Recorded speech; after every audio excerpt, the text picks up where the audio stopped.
Boa noite, pessoal. Tudo bem? Hoje a nossa live é com ninguém mais, ninguém menos que a Aline Reis, goleira da seleção brasileira. E daqui a pouquinho a gente já começa, tá bom?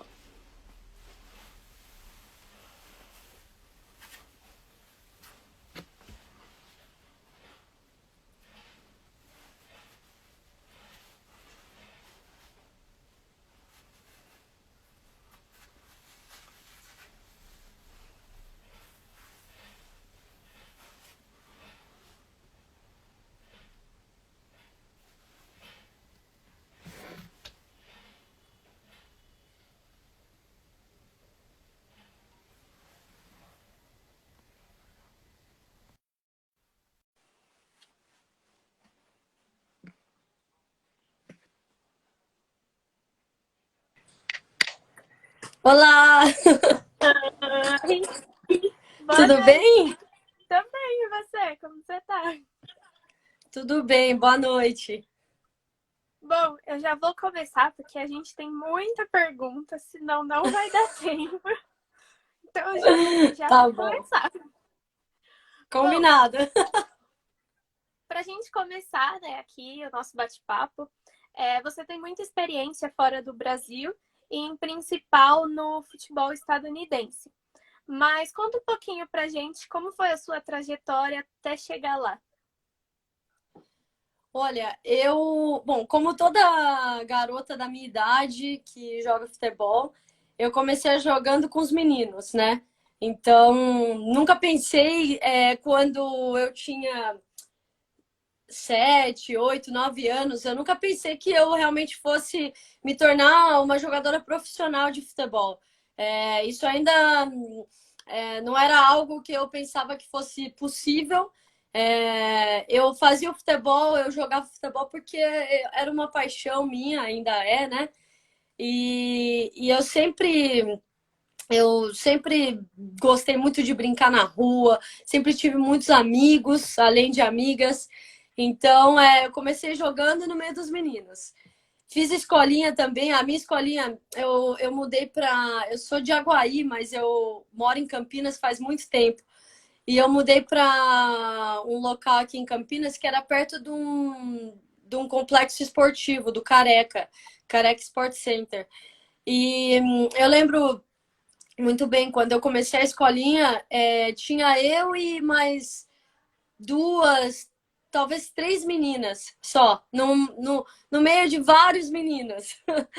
E, e aí, depois disso, as coisas foram acontecendo. Eu fui morar perto do Guarani, então eu comecei o projeto Bugrinho, que também era uma escolinha de futebol. Fui informada que existia um time feminino e depois que eu fiquei sabendo disso, eu fui atrás de teste, de como que era possível eu me juntar a esse time feminino. Passei no teste e fiquei aí dos 12 aos 18 anos, que foi quando eu fui para fora. Então, a minha formação, eu tive sorte, eu sempre costumo dizer isso, que eu fiquei...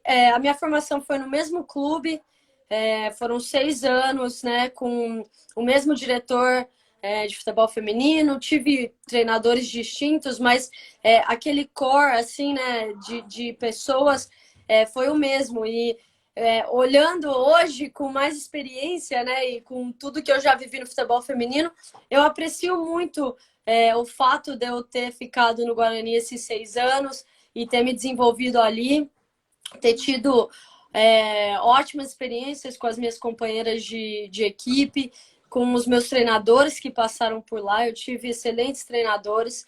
Então, para mim, foi um privilégio muito grande ter tido essa oportunidade e sem precisar sair de casa, porque era um clube muito perto da minha casa, então eu não precisei mudar de cidade, de buscar algo, como acontece com muitas atletas. E, e aí foi aí que eu recebi a oferta, né, a oportunidade de ir para os Estados Unidos, cursar a universidade e continuar jogando futebol. Então, para mim era unir o útil ao agradável, né? Sim, com certeza. E é, e aí lá eu fiz faculdade, eu fiquei no total 10 anos nos Estados Unidos. jogando por 5 anos e depois eu fiquei o resto como treinadora. E na época que eu me formei na faculdade, não tinha o draft, né? Que é a escolha, né, da jogador saindo da universidade para o profissional. E isso não existia, porque a liga, naquele momento, naquele ano, em 2011, a liga não existia. A liga tinha folded, né? Tinha acabado. E fiquei muito chateada com isso, mas eu acho que a minha paixão pelo futebol americano falou mais alto. Eu até tinha oportunidade de ir jogar na Europa, mas como eu recebi uma oferta para eu continuar meus estudos, fazer o meu mestrado e continuar trabalhando no futebol e permanecer nos Estados Unidos, foi por isso que eu optei. Porque eu me apaixonei muito pela cultura americana, a cultura do esporte, de realmente incentivar as crianças a praticarem o esporte, de ver o esporte como uma plataforma para coisas maiores na vida, como uma plataforma de mudança. Então, foi por isso que eu optei por não continuar a jogar, por seguir um outro caminho, ainda inserido no futebol, mas um caminho um pouco diferente. Mas porque eu não tive a opção mesmo de continuar jogando nos Estados Unidos, por conta de não existir a liga. Sim. Bom, falando um pouquinho da sua posição de goleira, né?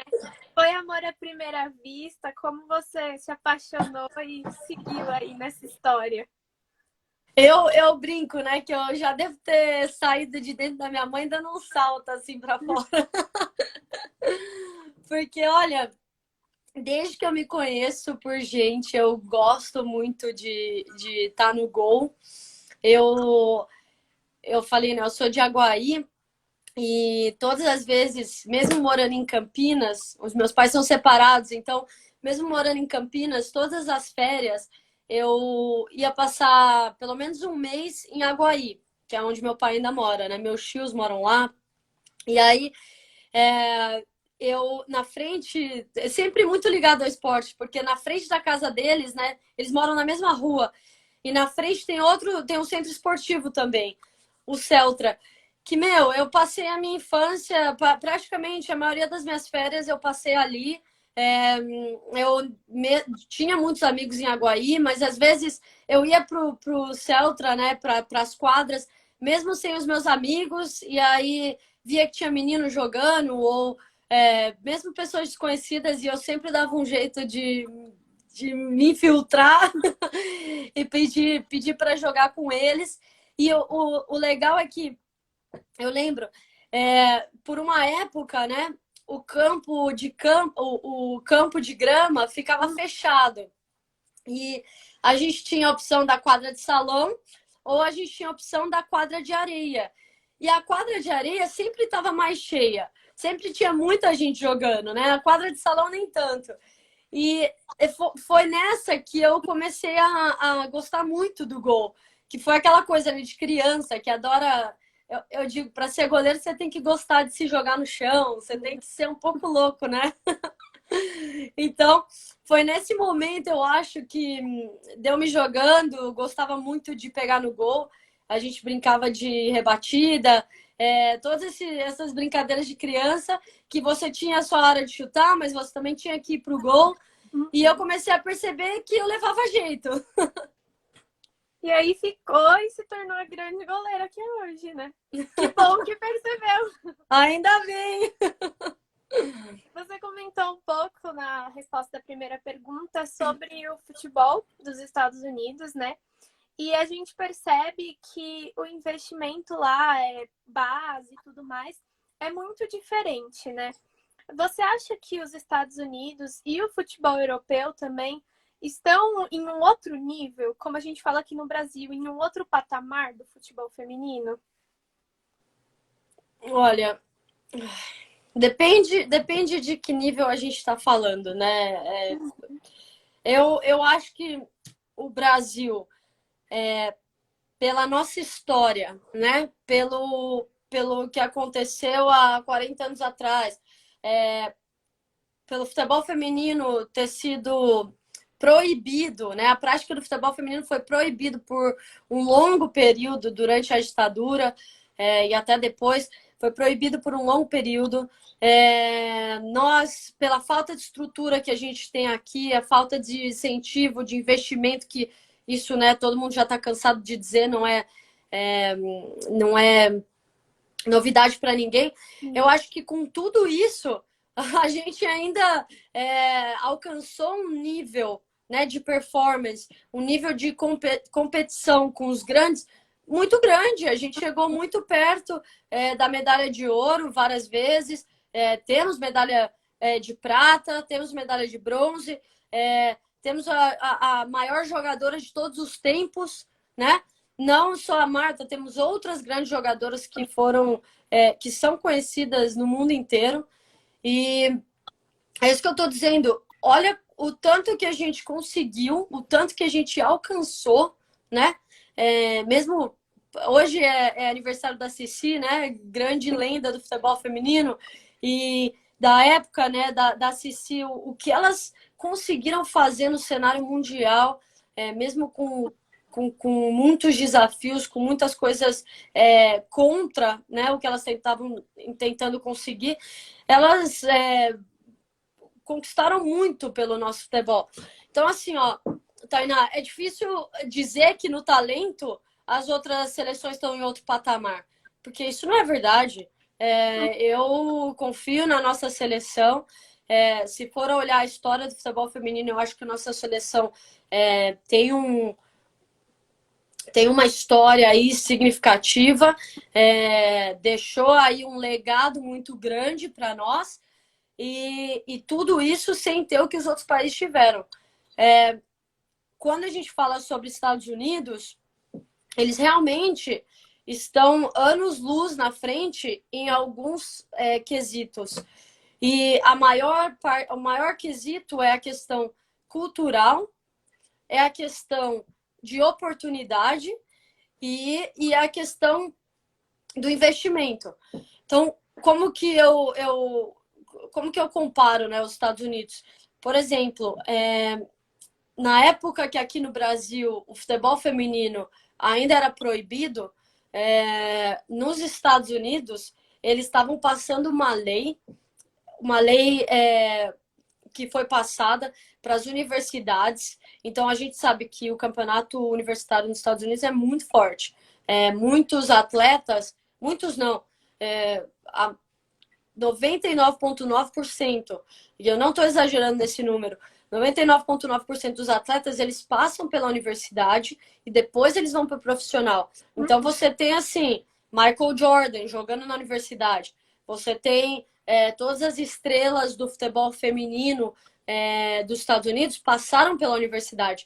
Então, nesse sistema, né, universitário, lá atrás, né, há 40 anos atrás, eles passaram essa lei, que era uma lei que proibia a discriminação de gênero na parte atlética da universidade. O que isso significa? Significa que se uma escola estava fornecendo 10 bolsas esportivas para homens, significava que eles tinham que oferecer o mesmo número para mulheres. Entendeu? Então, imagina, foi nessa época que o futebol feminino deu uma estourada muito grande nos Estados Unidos.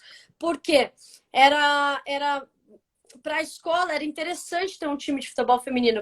Porque o futebol americano, ele tem muitos atletas. Para quem já viu um roster, né, um time de futebol americano, às vezes chega a 70, 80 atletas, né? Muito grande. Muito grande. Então, eles tinham que incentivar, as universidades tinham que incentivar times que também comportassem um número maior. Então, assim, era mais negócio você ter um time de futebol feminino do que você dar bolsa para um tenista ou uma tenista, entendeu? Porque eles tinham que equiparar os números de bolsa. E isso, para mim,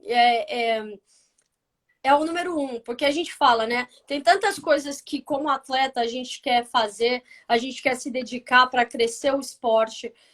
Tem tantas coisas que vocês da imprensa fazem para ajudar, né? Para dar visibilidade. Mas se tem coisas que independem do nosso esforço, tem coisas que tem que vir de cima, tem que ser uma política. Tem que ser uma política mesmo do governo, tem que ser uma política do país. E eu digo isso porque é a história do futebol feminino nos Estados Unidos. Por isso que eles são o que são hoje. É, por essa lei que foi passada, pelo número de oportunidades que cresceu muito. É, e disso, né, eles começaram a formar a atletas fora da curva, que eram muito boas, que começaram... o time da seleção dos Estados Unidos, nas primeiras Copas do Mundo, todas as meninas saíram da universidade, entendeu? Então, era assim, mesmo antes de ter os campeonatos mundiais, essas pessoas já estavam praticando o futebol na universidade. Se você pegar a história de outros países, a maioria foi assim, bom, tem a Copa do Mundo e a gente não tem nenhum time, não tem nem menina para jogar, entendeu? É verdade. Você E só leva, tem 2 dias para se juntar ali o time, se entrosar para disputar uma Copa. Isso não pode acontecer, né? exatamente. Então, assim, não é por acaso que os Estados Unidos se tornaram essa potência no futebol feminino. Claro que envolve a questão cultural também, que eu falei, né? Não era só essa questão do investimento e da oportunidade. É a questão cultural também da valorização do esporte. A cultura americana valoriza muito o atleta, valoriza muito todas as questões, as características de uma pessoa, de um ser humano, para ele conseguir conquistar grandes coisas no cenário esportivo, né? Porque um grande vencedor, por exemplo, você pega a Marta, que é, né, a nossa melhor do mundo 6 vezes, é a nossa referência. Quando você olha a Marta, ela chegou onde ela chegou, não é só pelo talento da bola nos pés, entendeu? Tem toda uma história de superação, de dedicação, de acreditar. Então, essas características do indivíduo, os americanos valorizam muito o poder que o esporte tem em formar pessoas que têm um comprometimento, que têm uma disciplina, que sabem trabalhar em grupo, né, com outras pessoas. Então, assim, é muito legal de ver isso. Você vê desde quando eu cheguei nos Estados Unidos, Tainá, isso foi em 2007, e eu vi equipes, né, de YMCA, que é como se fosse comunidades, clubes da comunidade, e eu vi equipes de futebol feminino, as meninas tinham 5 anos, elas não conseguiam nem andar direito, quanto mais jogar futebol. E elas jogavam, elas já estavam com a bola nos pés. E aquilo me impressionou muito, muito. Então, assim, realmente a valorização da cultura americana e da cultura americana que tem pelo esporte. E isso é o meu sonho aqui para o Brasil, para falar a verdade. Eu espero que algum dia a gente ainda consiga ver a importância do esporte, das artes, né, de coisas que a gente acha que são hobbies, mas que tenham que podem ter uma significância muito grande na formação de adolescentes, pessoas, de pessoas mais que sabem conviver melhor em sociedade, de pessoas que têm mais responsabilidade social. Eu acho que tudo isso a gente aprende muito através do esporte. Então, eu espero que realmente a gente entenda os outros casos de sucesso, como é os Estados Unidos, e a gente possa tentar implementar algumas dessas ideias, ou então ver isso como exemplo e ter uma ideia diferente, mas uma ideia que funcione para nós e que a gente possa alcançar as mesmas coisas. A gente vê aqui no Brasil, pelo menos eu acho que você vai concordar comigo, que a CBF vem mudando um pouco o pensamento, né? E investindo um pouco mais na seleção feminina, tanto a principal quanto a de base. Mas o que eu queria falar com você é sobre a seleção principal mesmo e a vinda da Pia. Como você acha que isso vai mudar vocês como uma seleção? Tanto visão, tanto ajuda dentro de campo, quanto visão mundial. E como você compara o trabalho dela com o trabalho que o Vadão fazia? O que você vê de melhora e o que você vê que os dois tinham em comum, sabe? Tá. Bom, realmente o futebol feminino está numa crescente e eu acho que isso é devido também ao trabalho da CBF, que tem o nosso presidente tem olhado para o futebol feminino com um olhar atencioso. Os momentos que eu tive com ele, né, da nossa seleção, com o nosso presidente da CBF, o Caboclo parece que ele sente um pouco mais da nossa luta e ele tem uma sensibilidade maior e eu sinto uma verdade, sabe? Eu costumo dizer que energia não mente, né? A gente pode falar, pode sair mil coisas da nossa boca, pode falar as palavras bonitas, pode falar isso, aquilo, papapá, mas quando você está frente a frente com a pessoa e você olha nos olhos e você tem aquela aproximação, você sente, entendeu? A energia, ela tá ali e a gente sabe quando a pessoa está sendo honesta, quando aquilo está vindo do coração. E eu fiquei muito feliz, porque às vezes que a gente teve esses encontros com o nosso presidente, eu realmente senti. E gente, quando eu falo presidente é da CBF, tá? Não vai achar que eu tô falando do Brasil, porque não. Mas eu senti assim uma verdade, assim, algo genuíno de que ele realmente quer que a nossa seleção cresça, de que ele realmente quer que o futebol feminino cresça no Brasil, não só a seleção, mas o futebol feminino na base, o profissional. E isso, para mim, é o mais importante, porque a pessoa que está no comando, a pessoa que toma as decisões, ela tem que entender a importância do assunto, ela tem que entender o porquê que a gente está ali, o porquê da seleção feminina. Então, eu acho que isso é um grande ponto para nós. A vinda da Pia, para mim, foi a decisão mais acertada da CBF. É uma pessoa que, por onde ela passa, ela deixa excelência. A Pia, para ela, não tem algo meia boca. Quando ela faz as coisas, ela quer fazer da melhor maneira e ela quer que as pessoas ao redor dela também tenham dedicação máxima, comprometimento máximo. E eu acho que no momento que a gente estava vivendo, a gente precisava de uma mudança como essa e a gente precisava de uma pessoa que uma pessoa como ela que viesse assim para mostrar para nós que, olha, porque assim, no futebol existe muito corneteiro, né? E não só no futebol feminino, no futebol masculino, no futebol feminino. Então, assim, às vezes a gente corneta até as coisas que estão boas, ou as coisas que estão funcionando, que estão no caminho certo. E é difícil a gente fazer. As pessoas estão de fora, ou mesmo quando está inserida, é difícil ter esse discernimento, né? Ah, será que isso funciona mesmo? Será que isso está bom? Ou será que não está?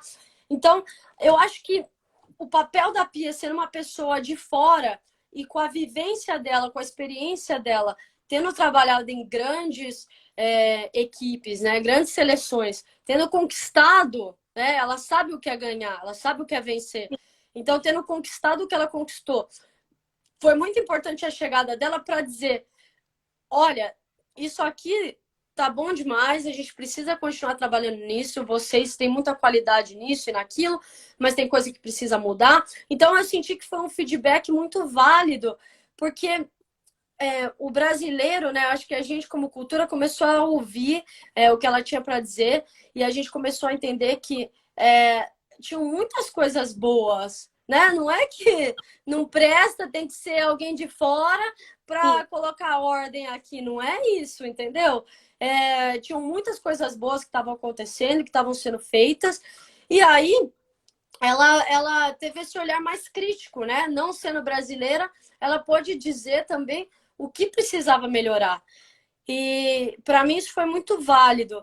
E, e a ideia é que não é porque ela é de fora também. Eu acho que essa parte dela ser de fora, isso que eu acabei de comentar, eu acho que foi importante ela ser estrangeira. Mas qual foi? Por que a Pia foi contratada? Não é porque ela é estrangeira, Sim. entendeu? É porque ela é uma autoridade máxima do futebol. A Pia, ela vive o futebol feminino desde que ela se conhece por gente também. Então, ela jogou, ela foi atleta, ela viveu todas as mudanças, os desafios, todas as lutas. Depois, como treinadora, ela passou por diversos países, então ela passou pela China, ela passou pelos Estados Unidos, pela Suécia, e teve assim um leque de experiências que é, a gente seria bobo de não querer aprender com isso, Exato. aprender das perspectivas diferentes. E eu acho que, assim, ela traz muitas coisas novas e é muito legal porque ela, é como você falou, ela tem uma alma de vencedora. Então, ela sempre vai querer agregar para vocês vencerem e, querendo ou não, para ela vencer também, porque isso não é importante só para a seleção, é importante para o currículo próprio. E Com certeza. uma das coisas que ela faz, que eu aprovo muito, é o rodízio entre as goleiras, que muitos dos técnicos não fazem. Então, ela dá oportunidade para você jogar. No último desafio, a Natasha também pôde jogar. E como você administra isso? Você acha que isso muda o time, a forma com que ela trabalha? Porque mudar os 10 que estão dentro de campo é muito fácil. Mas goleiro ninguém se arrisca a mudar, né? E eu acho que é necessário, a gente precisa dessa mudança. Exato. Tainá, eu aprovo muito a maneira como ela trabalha. E falando um pouco mais sobre isso, né, sobre as goleiras, eu sou da seguinte opinião: se eu estou indo para a guerra e eu estou indo para a guerra com você, eu preciso te conhecer, certo? Eu preciso saber quem é a Tainá. O que vai acontecer no campo de batalha? Quando a coisa ficar preta, será que eu posso contar com você? Né? Se eu fosse técnica da seleção, era isso que eu ia estar pensando, né? Então, quem são as atletas que eu quero estar do meu lado para ir para a guerra comigo? Porque, querendo ou não, uma Olimpíada, uma Copa do Mundo, se resume a isso. Às vezes, não é só o melhor futebol, às vezes são outras questões, né? Essa winning mentality. Então, essa mentalidade vencedora, ela vai muito além do que a sua bola no pé, entendeu? O seu jogo com as bolas no pé. E essa questão dela estar testando, de estar fazendo rodízio, eu acho muito interessante, porque ela precisa saber como que nós somos na seleção brasileira. Porque, querendo ou não, o clube é diferente da seleção brasileira, entendeu? Então, eu posso estar tendo a minha performance no clube, eu posso estar indo bem, só que ela precisa saber como é que a Aline vai se comportar quando ela estiver vestindo a camisa da seleção brasileira. Isso são outros 500, é um outro bicho, entendeu? Então, assim, eu acho muito legal que ela dá oportunidade, deu oportunidade para a Natasha, que também é uma goleira que é jovem, tem muito potencial, e Muito. ela tem que ela tem que receber essa oportunidade, assim como eu, assim como a Bárbara. Então, para nós, eu acho super importante. A mensagem que ela manda também é importante, porque ninguém ganha um campeonato com 11 jogadoras. Isso não existe, né? Você pode ganhar um jogo, mas você não vai ganhar um campeonato com 11 jogadoras. Então, você precisa saber que, poxa, todas as minhas jogadoras estão inseridas, né? Se sentem parte desse grupo, se sentem parte desse time que a gente criou. E para mim, é isso que ela tem feito muito bem. Ela deu oportunidade, eu acho que agora ela sabe ela conhece as jogadoras dela um pouco mais, sabe como cada uma vai se comportar no momento que ela necessitar, né? Independente se vai jogar eu, a Bárbara, a Natasha, pelo menos ela já viu do que a gente é capaz. Ela, além dos treinos, ela vê como a gente está se comportando nos jogos. E eu acho isso importantíssimo e necessário. Acho muito inteligente da parte dela. Lógico que, como jogadora, a gente quer jogar, a gente quer estar em campo, né? Ninguém quer ficar no banco. E assim, a pior coisa que pode acontecer é você estar no banco sem nunca receber a oportunidade. Isso é muito ruim, isso dói para o atleta. Mas a Pia não, ela te dá a oportunidade. E, e assim, eu sou da opinião de que goleiro é uma posição de confiança. Eu acho que na hora que começa a competição é muito difícil fazer esse rodízio. Eu acho até que talvez não seja a melhor das opções, porque o goleiro é uma posição que tem que ter confiança, o goleiro ele tem que se sentir que ele é o dono da porra toda. Desculpa. Imagina, Mas, fica à vontade. mas é isso, entendeu? Então, assim, na hora que começa a competição, a história muda. Mas é por isso que existe a competição e existe a preparação. Então, existem jogos amistosos, existem campeonatos amistosos. Então, eu acho muito interessante isso que ela faz. E assim, ó, isso passou nas Olimpíadas. Eu sou uma pessoa muito competitiva. Eu sou uma pessoa que eu quero, primeiro, antes de competir com a Bárbara, ou competir com a Natasha, ou com a Lelê, ou com qualquer outra goleira, primeiro, eu compito comigo mesma. Não adianta eu querer ser melhor do que elas e não evoluir. Eu tenho que pensar, eu tenho que ser melhor do que ontem, né? Eu tenho que ser melhor amanhã, eu tenho que ser melhor do que hoje. E essa sempre foi a minha mentalidade, até porque eu já passei por lugares que eu era melhor e que eu não tinha competição comigo, certo? Então, se eu me contentasse em ser melhor do que a pessoa que está do meu lado, eu ia morrer, entendeu? Eu não ia continuar evoluindo. Então, eu nunca posso medir a minha competência. Eu falei valor, mas eu não acho que o nosso valor como pessoa tem nada a ver com a parte esportiva, né? Eu tenho orgulho de quem eu sou, pelo meu caráter, pela minha pessoa, não por eu ser uma goleira da seleção brasileira. Então, o que eu tô falando é da parte esportiva, né? E eu não posso medir a minha competência de acordo com a pessoa que está do meu lado. Eu tenho que querer ser melhor do que eu todos os dias. Eu tenho que querer ser melhor do mundo, entendeu? Para eu realmente continuar evoluindo. E isso aconteceu nas Olimpíadas, quando a gente estava se preparando para as Olimpíadas do Rio de 2016. Eu estava muito focada, tinha totalmente certeza do que eu queria, do que eu queria conquistar, né? Não só de estar no time, mas de realmente conquistar uma medalha. E, e eu sempre digo, até o momento de chegar à competição, eu estava numa competição que eu digo é a Olimpíada. Eu estava numa competição acirrada com as outras goleiras. É uma competição sem perder o respeito, sem perder ser camarada, ser companheira, porque a gente precisa se respeitar, a gente precisa ter um carinho uma pela outra, porque a gente está no mesmo barco. Uhum. Só que eu competia, porque eu queria ser melhor. Eu sabia que eu sendo melhor, eu ia fazer com que a Bárbara, a Lelê, a Luciana também fossem melhores, certo? Essa era a minha mentalidade.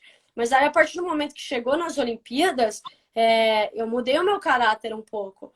Começou a competição, a Bárbara foi a titular, eu tô ali para fazer o que a Bárbara precisa, entendeu? Eu tô ali para ajudar a Bárbara a ter sucesso, a ser a melhor que ela pode ser nas Olimpíadas. E essa foi a minha mentalidade. Eu queria que ela fosse a melhor nos jogos, porque eu queria ganhar o ouro. No final das contas, se a gente ganha o ouro, eu vou receber a medalha aqui, entendeu? E eu vou colocar, e aquilo vai ficar marcado na minha vida. Então, eu acho que o atleta e mesmo qualquer pessoa que trabalha, né, qualquer pessoa nesse mundo, ela tem que ter essa mentalidade que a gente precisa ter um senso de competir, porque acho que o homem está aqui na Terra para evoluir, entendeu? Para sempre ser melhor. Mas ao mesmo tempo, quando a gente está tentando conquistar algo em comum, a gente precisa se ajudar. E isso é o que eu sempre faço, sabe? É o que eu estou falando. Na hora de uma competição, é, na hora que a Pia decide, olha, essa pessoa vai ser a titular, independente de quem seja, se sou eu ou se é a Bárbara, a Natasha, a Lele ou qualquer outra goleira do Brasil, essa pessoa tem que receber o apoio das suas companheiras. E eu acho que é isso que faz a diferença, né? São pequenos detalhes, mas que podem fazer a diferença. Até porque futebol é um jogo muito coletivo, né? Mas falando um pouquinho desse rodízio, ano passado no torneio Uber, você teve aquele jogo incrível, né? No Pacaembu, lotado com aquela chuva. E você defendeu 3 pênaltis.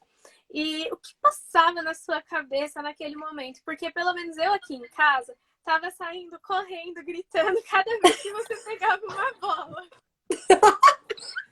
Imagina, se eu já tava aqui gritando, o que passava pra você, assim, lá? Olha, cara, pior que esse momento, claro que foi um dos jogos mais marcantes da minha carreira. Para mim foi emocionante ter o Pacaembu gritando meu nome, né? Naquele momento, todo mundo que estava ali gritando meu nome foi de arrepiar. Ainda mais que foi no meu país, né? No meu estado, numa cidade tão importante para mim. Então, minha mãe estava lá, minha família. Foi muito legal essa experiência. Só que na hora que eu estava vivendo aquilo, eu não estava pensando na magnitude do momento, entendeu? Eu estava pensando assim, putz, eu preciso pegar esse pênalti, porque a gente precisa ganhar, né? É o único momento, é a única opção. E eu nem me dei conta, na hora você entra assim, meio que num estado de transe, né? Eu costumo dizer, quando você tá jogando, você entra naquela vibe que, cara, você não tá ouvindo o que a torcida tá gritando, você não tá pensando, se eu ganhar ou se eu perder, pensando em outras coisas, você tá ali, ligada no momento, no que tá acontecendo na sua frente. E foi realmente isso que eu vivi nos pênaltis. Eu não tava pensando muito, eu tava assim, totalmente comprometida com o momento, entendendo que na hora que for minha vez de tentar defender o pênalti, eu tenho que dar o meu melhor e defender o pênalti. E eu não esperava realmente defender os 3 seguidos como foram, mas uma coisa é certa, eu queria muito ganhar. E eu acho que essa vontade, né, essa gana de vencer me deu aí um estímulo a mais para conseguir defender aqueles pênaltis. Nossa, aquele jogo ficou marcado para você, ficou marcado para todo mundo, porque foi incrível. Foi Bom, legal, né? agora eu queria falar um pouquinho sobre um assunto meio chato, que eu sei que você não gosta de falar muito, mas a gente sabe que lá, tanto nos Estados Unidos quanto você jogou, e na Espanha, ninguém liga para a sua altura de 1,63, né? Até porque você tem uma técnica, uma tática perfeita e sempre você aprimora isso, como você já falou. Mas por que você acha que aqui no Brasil as pessoas têm tanto preconceito por você não ser uma goleira de 1,80? Bom, eu acho que isso vem do masculino também, né? Embora o meu numa escala eu sou muito menor do que os goleiros, mas no masculino a gente vê isso. Muitas vezes um garoto que tem muito talento, que leva jeito pro gol, que tem assim sabe, uma percepção absurda mesmo. Às vezes você pega meninos assim que já leva muito jeito para aquela posição. E que às vezes eles chegam na base de clubes e eles atingiram uma certa idade, então, sei lá, 15, 16 anos, e se eles não chegam na altura esperada, eles são cortados. Eles falam, olha, desculpa, você pode ter a técnica, você pode ter isso e aquilo, o que for, mas não vai rolar. Tá fora, cortado. E isso, gente, isso é a coisa que mais me dá desgosto, não é nem falar da minha altura, isso me dá desgosto realmente ver, porque quantos talentos a gente não desperdiçou, né? No masculino por conta disso. Então, assim, esse preconceito, né, essa discriminação no feminino, eu acho que é um reflexo da cultura do futebol aqui no Brasil, né? O reflexo da cultura do futebol é, masculino e feminino, um reflexo da cultura do futebol masculino. E, infelizmente, eu sempre me falam da minha altura, sempre me perguntam. E o que eu tenho que fazer, na verdade, é focar no que eu posso controlar, né? Eu não vou, Sim. infelizmente, eu não vou crescer mais. Se eu pudesse, né? Se eu tivesse o gênio da lâmpada e tivesse pedidos, eu acho que esse seria um dos meus pedidos. Mas assim, eu não posso mudar isso, eu não posso mudar a minha altura. E eu acho que eu consegui conquistar muitas coisas no futebol, independente da minha altura, né? Mesmo com esse fator aí contra, né? Desfavorável. E eu acho que talvez eu tenha chegado aonde eu cheguei por conta desse entendimento que se eu não posso mudar a minha altura, eu tenho que focar no que eu posso mudar. E o que eu posso mudar? Eu posso treinar para ficar mais técnica, eu posso treinar a minha explosão, eu posso trabalhar no meu físico, eu posso entender melhor do jogo taticamente, eu posso trazer coisas pro grupo, né? Que são importantes também, aquela mentalidade, aquela vontade de correr 10 metros mais, né? Não fazer apenas o que é pedido ou o que é suficiente, mas ir além. Então, se eu posso trabalhar tudo isso, né? Eu acho que por conta da minha altura e desse entendimento que a altura não podia mudar, mas outras coisas eu podia, eu acho que foi por isso que eu me tornei quem eu me tornei, a atleta que eu me tornei. Eu só quero dizer que se você encontrar esse gênio da lâmpada, você vai ter 3 pedidos. Então você pede para eu crescer também, tá? Não, eu uso os meus 3, mas aí eu passo o seu endereço e aí você faz os seus pedidos. Tá bom, muito obrigada. Bom, lá no comecinho da nossa conversa, você falou um pouco sobre a época que você foi treinador de goleiros, né? E como você acha que isso te influencia hoje em dia na sua carreira? O que você aprendeu naquele tempo que você coloca em prática hoje? Foi muito legal minha experiência como treinadora. Eu não. Muita gente fala, mas você perdeu 4 anos da sua carreira, que você poderia. Talvez eu poderia estar na seleção há mais tempo, ou poderia ter feito outras coisas como jogadora. E realmente, se você olhar por esse lado, é verdade. Mas ao mesmo tempo eu ganhei tantas coisas sendo treinadora e vendo o jogo, né? Estando desse outro lado do jogo, que eu não me arrependo. Essa experiência também agregou na minha vida e me ajudou a chegar onde eu cheguei. O fato, por exemplo, né, de você estar do outro lado e você ensinar alguém, então você está ajudando outras goleiras a evoluírem, a crescerem, a aprenderem novas coisas. O fato de você estar ensinando, isso me ajudou muito depois, quando eu voltei a jogar. E muitas vezes, né, eu sempre falo, o atleta ele não pode esperar do treinador para corrigir todos os seus erros ou para te dar o feedback todo o tempo, para te dizer se está bom ou se está mal. Eu acho que o atleta ele tem que ser muito autocrítico e me ajudou muito. Eu sou muito autocrítica, eu me cobro demais, demais. E às vezes o meu treinador nem vê algo e eu tô na minha cabeça, meu Deus, isso precisava ser melhor, eu fiz errado, não sei das quantas. E o que acontece? O tempo que eu passei como treinadora me ajudou a realmente descobrir como é que eu vou break down, como é que eu vou dissecar, né, cada técnica e como é que eu vou aprender, melhorar a minha técnica, né? Então, assim, o que eu estou dizendo com isso? Que hoje em dia, às vezes eu noto algo no meu jogo ou no meu treino e que eu não gosto ou que eu acho que tem que melhorar. E volto lá atrás, né? Na época que eu estava ensinando, que eu estava ajudando outras goleiras, e aí eu uso esses ensinamentos para eu poder realmente me melhorar e me corrigir, né? Lógico que é muito difícil fazer tudo sozinho. Graças a Deus eu tenho um grupo, né, um suporte aí de pessoas que me ajudam a evoluir, a crescer dia após dia. E os meus treinadores de goleiro têm um papel muito grande nessa evolução, não só o do clube, o da seleção, o Veludo, como também a minha treinadora, que foi treinadora na universidade. O nome dela é Big D, né? O apelido dela. Ela foi treinadora minha de 2007 a 2011, né? Faz tempo isso.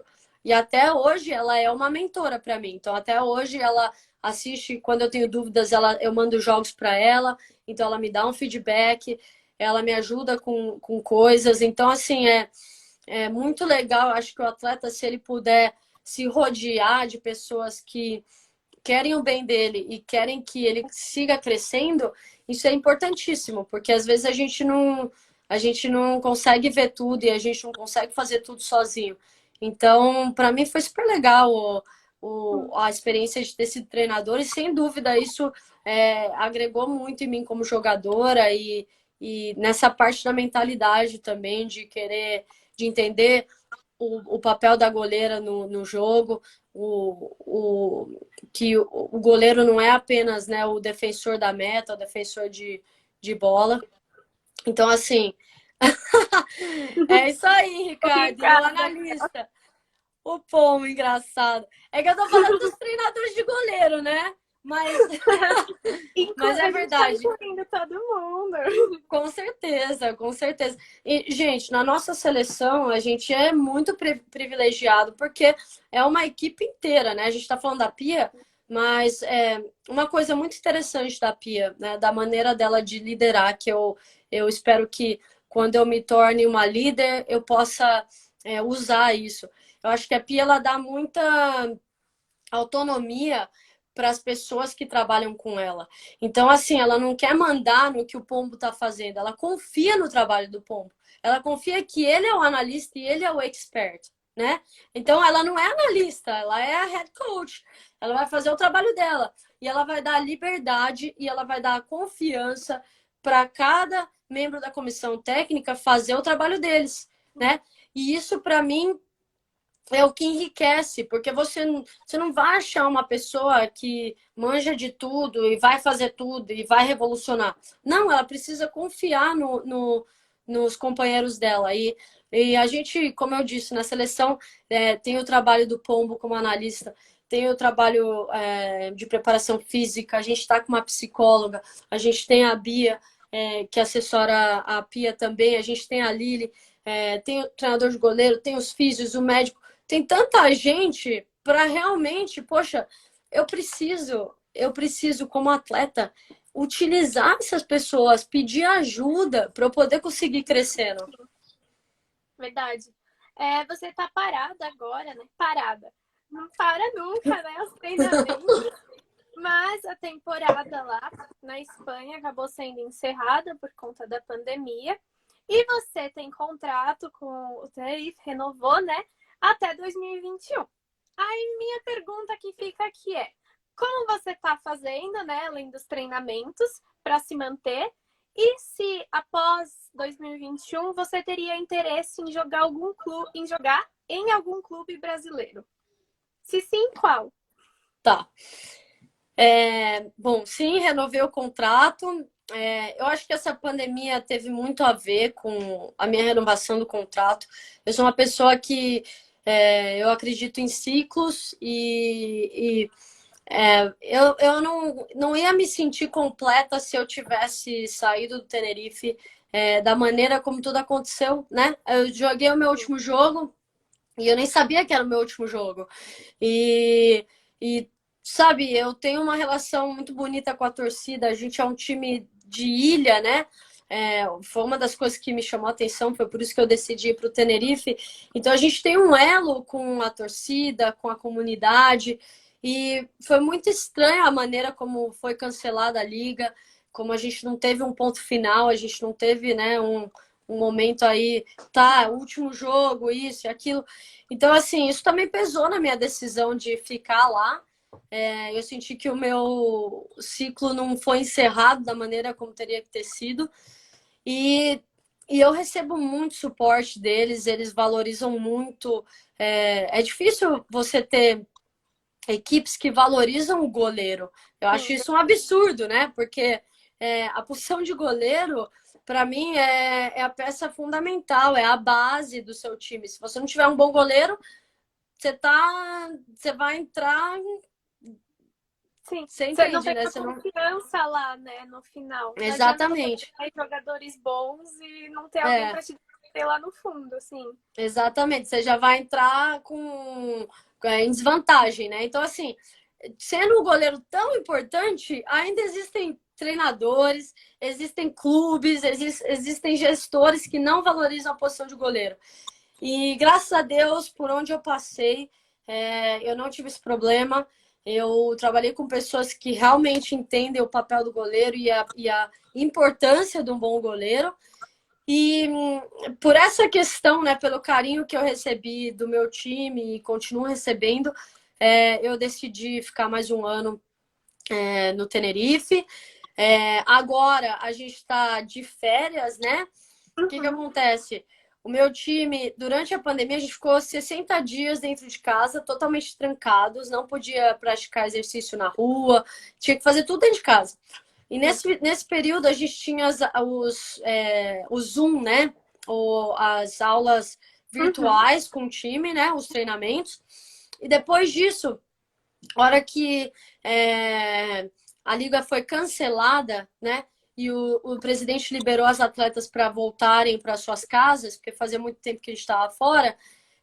O meu time deu férias para as atletas e foi passado para nós um programa para seguir. E eles Uhum. falaram até assim, olha, não se preocupem muito com o futebol por esse período aí de um mês mais ou menos, pratiquem outros esportes, façam outras coisas, que depois, na hora que estiver chegando mais perto da pré-temporada, a gente vai passar um outro trabalho para vocês fazerem. Só que assim, Tainá, eu não estou criticando meu time nem nada, mas eu acho que em tudo na vida o atleta ele também tem que ter uma autocrítica, ele também tem que ter uma percepção. E eu já tinha passado 2 meses sem pisar no campo, certo? Eu já tinha Certo. perdido muito, não só eu, como muita gente, né? A maioria. Então, eu tinha passado todo esse tempo sem estar no campo. Eu já tinha tido meu. Eu já tinha me desconectado, né? Daquilo, de estar todo dia no campo e tal. Então, quando eu cheguei aqui, eu não tive dúvidas de que eu precisava voltar para o campo. Eu tinha que achar uma solução. Sim, a gente está de pandemia e eu preciso ter muita responsabilidade no que eu estou fazendo. Então, eu tive a minha primeira sessão no campo segunda-feira com o meu treinador. O Elvis é um treinador que trabalhou no Guarani comigo. E olha, depois de 10 anos, a gente está trabalhando juntos novamente. E ele de máscara, a gente sem muito contato, o contato é pela bola, num espaço aberto, né? Então tem todas as precauções aí que a gente está tomando para voltar aos treinamentos.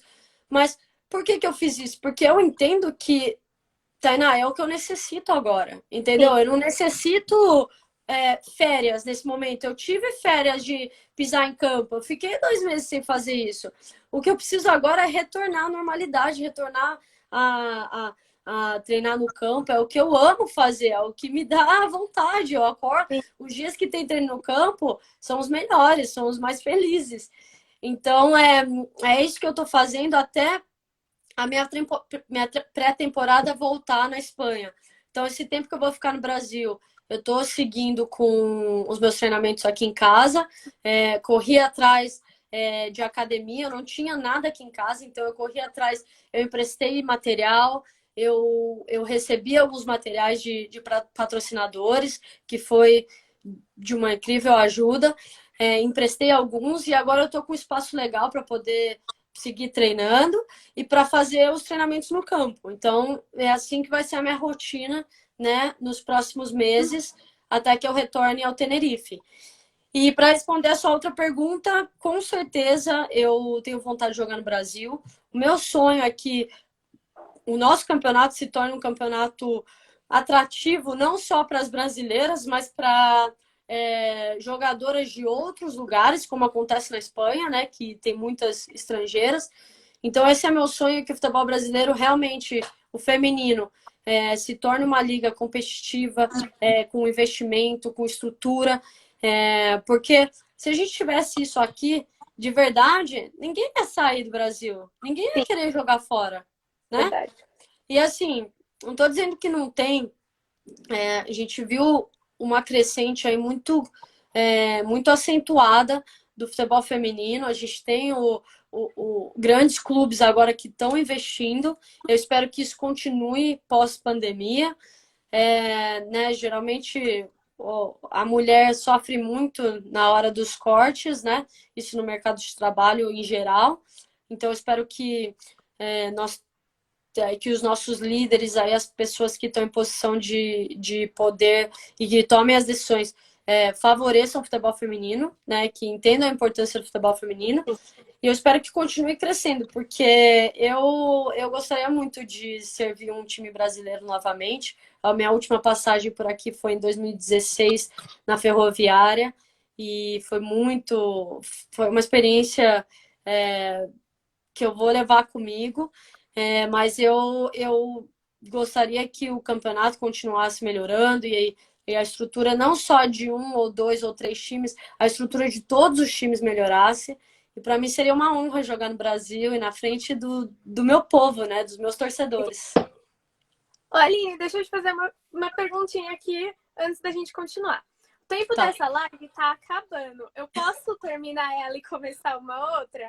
Pode. Ó, 7h30 eu tenho treinamento e pior que eu não posso mudar o horário porque uma treinadora dos Estados Unidos vai me ajudar a fazer umas coisas aqui. Então eu tenho treinamento no vídeo, mas até umas 7h15 por aí a gente pode continuar. Beleza. Então eu vou Tá bom, terminar essa e já inicio a outra, tá bom? A gente tá já bom. volta. Combinado.